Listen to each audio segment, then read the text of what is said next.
સુરત શહેરના Goladara police station ખાતે નોંધાયેલ ચકચારી શોએબ શેખના મર્ડરના ગંભીર ગુનામાં સંડોવાયેલ નાસ્તા ફરતા આરોપીને ક્રાઇમ બ્રાન્ચ પોલીસે ઝડપી પાડી.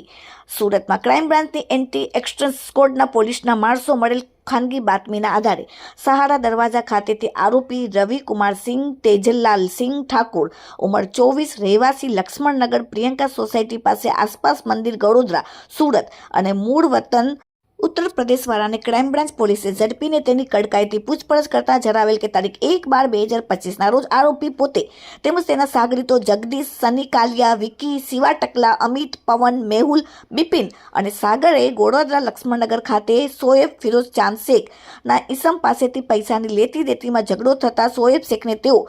બધા ગોળાદરા મીડા સ્ક્વેર ખાતે લઈ ગયેલ અને ત્યાં તેને આડેધડ માર મારીને મોત નિપજાવીને નાસી ગયેલ હતા. જે ગુનામાં પોતે પોતાની ધરપકડ ટાળવા માટે પોતાના વતન યુપી ખાતે નાસી ગયેલ હતો અને આજથી 3 દિવસ પહેલા સુરત ખાતે આવતા જ શહેરના અલગ અલગ વિસ્તારોમાં ફરતો હતો, જેની તેને કબૂલાત કરેલ છે. એટલું જ નહીં પણ આરોપીનું સુરતના પૂણા પોલીસ સ્ટેશનમાં 2, કડોદરામાં 1 અને ઉમરામાં 1 એમ થઈને કુલ 4 જેટલા ગુનાહિત ઇતિહાસ પર ધરાવે છે. Bureau report, daily India TV, Surat.